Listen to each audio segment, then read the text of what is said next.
जय हिंद दोस्तों, कैसे हैं आप सभी लोग। मैं हूं आप सभी लोगों का दोस्त संचित। और दोस्तों, आज की इस वीडियो में हम लोग बात करने वाले हैं निफ्टी एंड बैंक निफ्टी में हमारा क्या व्यू था आज के लिए। किस तरीके से मार्केट में एक और वीकनेस वाला दिन हमें आज देखने को मिला, जहां पे निफ्टी जो है लगभग 200 पॉइंट नीचे, बैंक निफ्टी लगभग 600 साढ़े 600 पॉइंट नीचे। अगर हम बात करते हैं सेंसेक्स की तो वो भी 700 पॉइंट नीचे। Mid cap and small cap में लगभग 1.5% की गिरावट। और किस तरीके से इसके बावजूद इंडिया विक्स में माइनस जो है हम लोगों को दिख रहा है, सारी चीज़ें इस वीडियो में डिस्कस करने वाले हैं। खैर, आज की इस वीडियो थोड़ी इंटरेस्टिंग होगी क्योंकि इस हफ्ते हमने क्या डिस्कशन किया था इसका थोड़ा सा मैं एक ग्लिम्स आपको दिखाना चाहूँगा। पिछली कुछ वीडियो में हम लोगों ने क्या डिस्कशन किया था उसका ज़रा सा अंश मैं आपको अभी दिखाना चाहता हूँ। डाउन साइड में जिस दिन भी अगर 24,870 875 का लेवल टूटता है, 24,775 की तरफ कैजुअली ये बाजार आएगा। And I would not be surprised कि निफ्टी जो है जिस दिन 24,775 का लेवल तोड़ेगा उस दिन ही हम लोगों को 24,660 650 तक का गैप भरता हुआ दिखाई दे सकता है। ये हम लोगों को ध्यान में रखना है। तो अगर 24,850 875 का लेवल कल निफ्टी में टूटता है तो I would not be surprised कि निफ्टी 24,675 तक एक बार के लिए ड्रॉप कर जाए। क्रिटिकल सपोर्ट है निफ्टी के लिए फॉर टुमारो। देख रहे हैं मंडे के सेशन में ही, फ्राइडे के सेशन से ही हम लोग थोड़ा बियरिश स्टांस लेके चल रहे थे। आज के दिन भी, कल के दिन भी हमारा स्टांस क्लियर था कि बाज़ार में थोड़ी वीकनेस जो है हो सकती है और सेलिंग का प्रेशर जो है वो बढ़ सकता है। 24,850 860 एक लेवल था जिसके नीचे कमज़ोरी बढ़नी दिखाई दे रही थी। और आज के दिन एक्सपायरी की वजह से 24,500 बचाने की पूरी कोशिश हुई और वो कोशिश कामयाब भी रही। उसमें सबसे बड़ा योगदान अगर किसी स्टॉक का रहा तो वो रिलायंस का रहा। 1% ऊपर रिलायंस।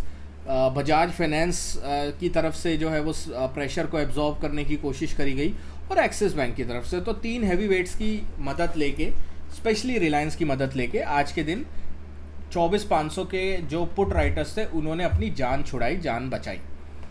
अब सबसे बड़ा सवाल ये है कि बाज़ार इतना गिर क्यों रहा है, क्योंकि आप सबके मन में यही सवाल होगा ऐसा तो कुछ हुआ नहीं, बदला नहीं 3-4 दिन में ही कि ये सब हो गया।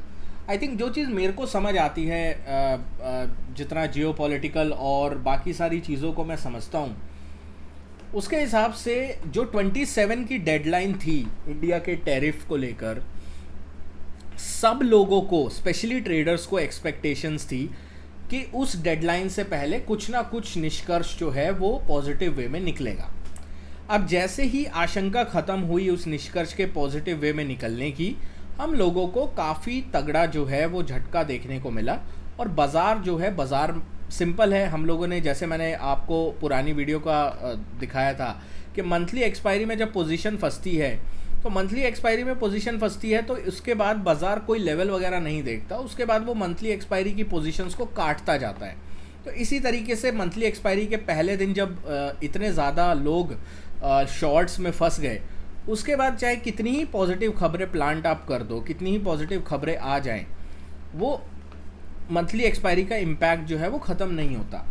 आज के दिन अगर आप देखो, हम लोगों ने क्या डिस्कशन किया था कि अगर 670 के नीचे जाता है बाज़ार तो एक बार के लिए हम लोगों को 540 530 तक आता हुआ दिखाई दे सकता है। बाज़ार ने क्या किया, अराउंड खुला, बिल्कुल फ्लैट के आसपास खुला। उसके बाद 2 कैंडल में ही, 10 मिनट में ही बाज़ार जो है लगभग 170-80 पॉइंट नीचे आ गया। उसके बाद उसने रिवर्सल दिखाना शुरू किया। रिवर्सल के बाद सपोर्ट लेके ऊपर जाने की कोशिश करी। फिर मैंने टेलीग्राम पे आप लोगों को सुबह से ही अपडेट देना, जब ये बाज़ार ऊपर जा रहा था मैंने आपको अपडेट सिर्फ एक ही चीज़ बोली थी कि अगर 560 575 के ऊपर टिकता है तो ही अपमूव पॉसिबल है, ठीक है। वरना जो है ये लोग लॉन्ग्स को फंसाने की कोशिश करेंगे। एंड उसके बाद मैंने आपको एक इम्पॉर्टेंट लेवल दिया था 650 670 का, जो कि हमने प्रीवियसली ड्रॉ किया गया था लास्ट वीडियो में। एंड 670 से रिजेक्ट होके जिस तरीके से बाज़ार ने रिजेक्शन दिखाया है सेकेंड हाफ में 12 बजे के बाद, वो बहुत ही एग्रेसिव था। हालांकि पुट्स में उतना स्पाइक नहीं हुआ, निफ्टी की पुट्स में उतना स्पाइक नहीं हुआ। रीज़न, एक तो रिलायंस, दूसरा इंडिया विक्स गिरा है, आईवी गिरा है गिरते हुए मार्केट में। इसका मतलब क्लियर कट है इंडेक्स मैनेजमेंट, पोजीशन मैनेजमेंट करने की ऑपरेटर के द्वारा पूरी कोशिश करी गई, बट स्टिल एक डिसेंट डाउन मूव जो है हम लोगों को निफ्टी में देखने को मिला। अब आगे क्या है, सबसे पहले इम्पॉर्टेंट डेटा पॉइंट जो हम लोगों को डिस्कशन करना है वो कल आएगा, वो है यूएस का कोर पीसीई इन्फ्लेशन नंबर। अब कोर पीसीई इन्फ्लेशन नंबर पहला ऐसा इन्फ्लेशन नंबर होगा जिसमें टैरिफ का इम्पैक्ट देखने को मिल सकता है। ठीक है, हम लोगों ने पीपीआई नंबर देखा था जिसके बाद जो है अमेरिकी बाज़ारों में हल्का फुल्का करेक्शन आया था, बट वो फिर रिकवर कर गए थे। बट अगर पीसीई इन्फ्लेशन नंबर ख़राब आता है तो अमेरिका में एक अच्छी खासी सेलिंग की प्रोबेबिलिटी है। उसके बाद हमें देखना होगा कि हमारा बाज़ार कैसे रिएक्ट करता है, कि अमेरिका की सेलिंग पे हमारे बाज़ार में रिकवरी आती है या फिर वो ट्रेंड कंटिन्यू रहता है जो हमारे बाज़ार में अभी वीकनेस का बना हुआ है। क्योंकि एक चीज़ तो है, अगर कोर पीसीई नंबर अमेरिका का ख़राब आता है तो डेफिनेटली जो जॉब्स डाटा आएगा अगले हफ्ते, अगले फ्राइडे को, उससे पहले बाज़ार पोजीशन हल्की करना चाहेगा यूएस का। तो इस चीज़ का अपने को थोड़ा ध्यान रखना होगा। अभी के लिए देखो तो 60-70 पॉइंट ऊपर नीचे, मतलब कहीं भी आपको कोई ट्रेंड दिखाई नहीं देगा। यूरोप कोई 20 पॉइंट ऊपर है, कोई 15 पॉइंट नीचे है। अगर मैं एशिया की बात करता हूँ तो एशिया में जापान बहुत अच्छा चल रहा है, ऑल टाइम हाइज पे ऑल टाइम हाई लगाए जा रहा है, ये चीज़ हम डिस्कस कर ही रहे हैं। और साथ में चाइना वगैरह देखते हैं तो वो अगेन मिक्स्ड है। ठीक है, तो चाइना में भी कुछ खास नहीं है। बाकी ओवरऑल आज ग्लोबल मार्केट्स में थोड़ी चॉपीनेस दिखाई दे रही है और सब लोग आई गेस कल का जो कोर पीसी इन्फ्लेशन नंबर है उसका वेट कर रहे हैं। अब इंडिया के लिए आप लोगों ने कल सुना होगा खबरें, और काफ़ी इन खबरों को चलाया गया कि स्कॉट बेसेंट की तरफ से बयान आया कि इंडिया के साथ ट्रेड डील जो है वो मोस्ट लाइकली दोनों देश जो है, दोनों डेमोक्रेसीज जो हैं वो इनलाइन आएंगे। उस बयान के बाद आज अगर आप देखें बयान, कुछ बयान जो वाइट हाउस के सीनियर रिप्रेजेंटेटिव्स की तरफ से आए हैं, स्पेशली रुपी डेप्रिसिएशन के ऊपर जिस तरीके से जो है बयान आए, उसके बाद इंडिया को किस तरीके से यूएस के सामने जो है वो प्ले करना चाहिए ट्रेड में, ट्रेड वॉर नहीं करनी चाहिए, डेमोक्रेसी कैसी होती है, इस बात का जो है एक सीख जो वहाँ के अब सो कॉल्ड एक्सपर्ट्स दे रहे हैं। तो उससे डेफिनेटली एक चीज़ क्लियर होती है कि ट्रंप अगर चाहे भी इस मुद्दे को इतनी आसानी से सुलटाना, उसके आसपास इस तरीके का माहौल है, जो वित्त मंत्री है यूएस का या फिर जो उनके जो सलाहकार हैं, वहाँ पे डेफिनेटली इंडिया के लिए अभी इतना पॉजिटिव माहौल नहीं है, थोड़ा एक हॉस्टाइल माहौल बना हुआ है।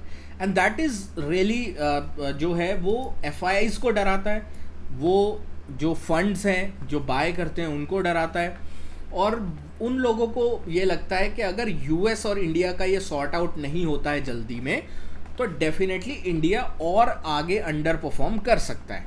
तो ये अभी के लिए सिचुएशन है। खैर, सब चीज़ें अपनी जगह हैं।